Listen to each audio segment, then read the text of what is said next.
I'm the strong one. I'm not nervous. I'm as tough as the crust of the earth is. I move mountains, and I move churches, and I glow because I know what my worth is.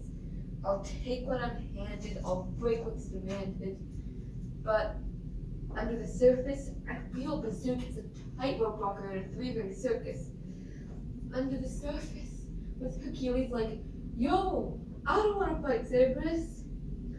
Under the surface, I'm pretty sure I'm more worthless if I can't be of service. Pressure. It's the difference between a juggle bouquet and your dream diamond. But on humans, the effects I find are sinister. You know who's under far more pressure than ever before? Kids and teens. Studies show teens are under even more pressure than adults are. You know, adults, the ones who pay taxes, drive in rush hour traffic, and keep tiny humans alive. Yet they have less stress than kids at my age do.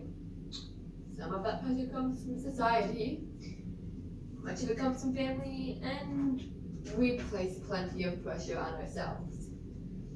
We see this in the lyrics too, What Else Can I Do, Waiting on a Miracle, and surface expressions from the Disney hit movie Encanto, and From Now On from The Greatest Showman, as well as in the articles We're Destroying Our Kids by Vicky Abels and Under Pressure by Alexander Thurman. This is The Weight of Expectation, a program about the pressures we live with and try to survive. During finals, I noticed my bite was going down. Within a couple of months, it was done practically all the time. On occasions, I couldn't feel my left arm or part of my face. I didn't have control over my hand to text my dad that this was happening. My doctor explained that I carry my stress in my shoulders, and they had become so tight that my vertebrae were pushed forward, cutting off feeling and disrupting my nerve endings. That was a wake-up call that I couldn't keep doing this to myself. I sensed the problem before I could name it. My daughters, Shelby and Jamie, were in middle school. Zachary was in 3rd grade. Their lives had mutated into an adult-like state of busyness that gave our home the air of a corporate command center. Don't be upset or mad at all.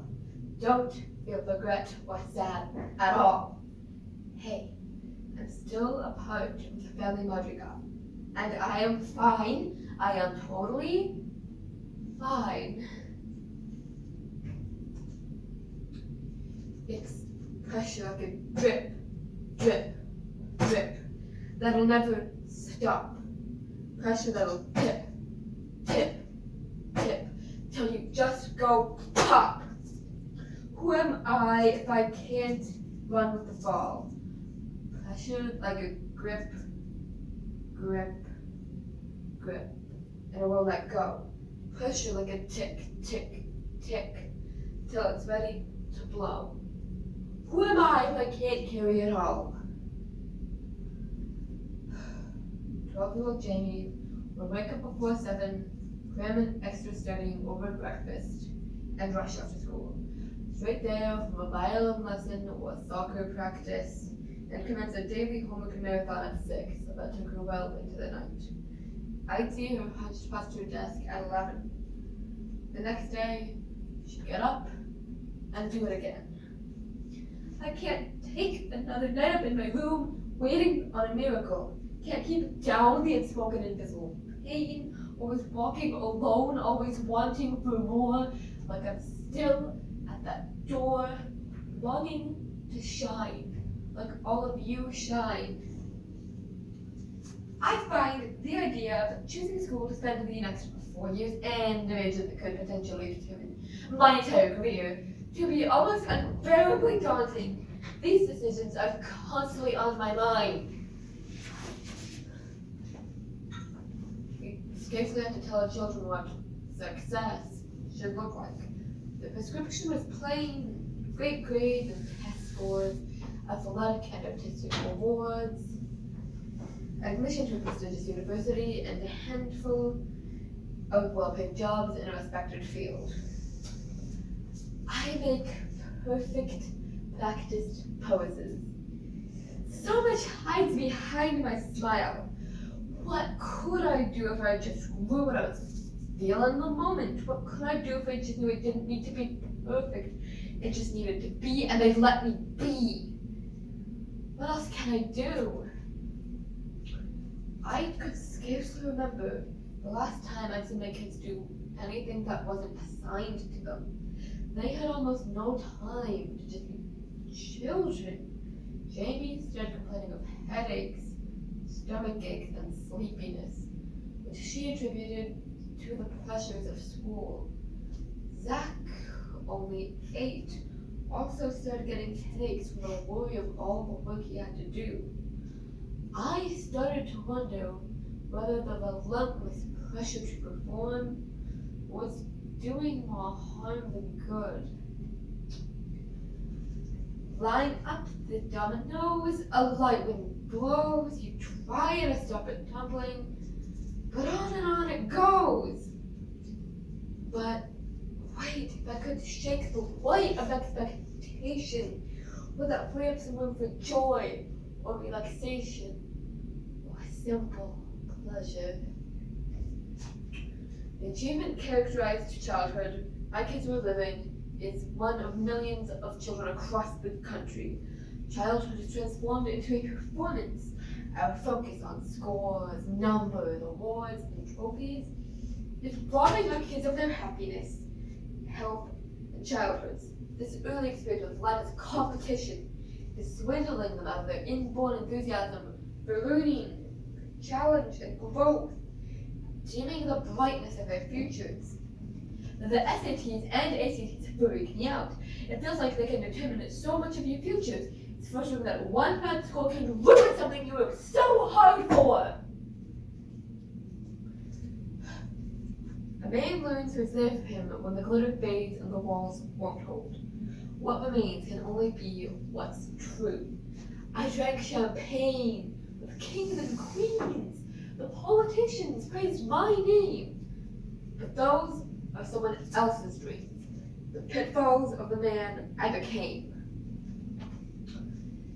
Even non-overachievers, the majority of kids are afflicted. Our obsession with one version of intelligence.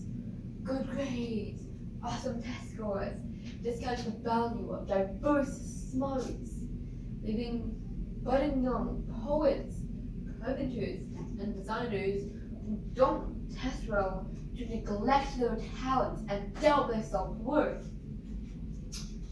For years and years I chased the cheers, the crazy speed of always needing more. But when I stop and see you here, I remember who all this was for. And from now on, these eyes will not be blinded by the lights. I want to feel the shiver of something new. I'm so sick of pretty, I want something true. Don't you? How far can I rise? Through the roof to the skies? Let's go! What can you do when you're deeply, madly, truly in the moment? What can you do when you know who you want to be isn't perfect, but will still be okay? While it is true that resilient children need to cope with risk and failure as a part of life, we've set up their childhoods as a destructive march to likely defeat. Rather than building their resilience, such a high-stakes education drives our children to chronic insecurity, fear, anxiety, loneliness, record rates of depression, and as they get older, binge drinking, eating disorders, cutting, and even suicide.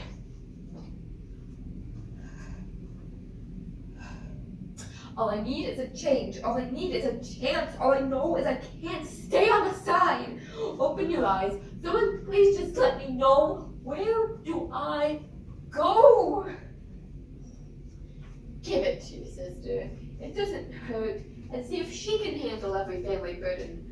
Watch as she buckles and bends, but never breaks. No mistakes. Lots of things stress me out. Keeping up with my homework and making sure my grades don't fall below an A, trying to stay healthy and active, having enough energy to hang out with my friends. I've let stress over all before. You need to make sure it's not pop up for too long. Thank you.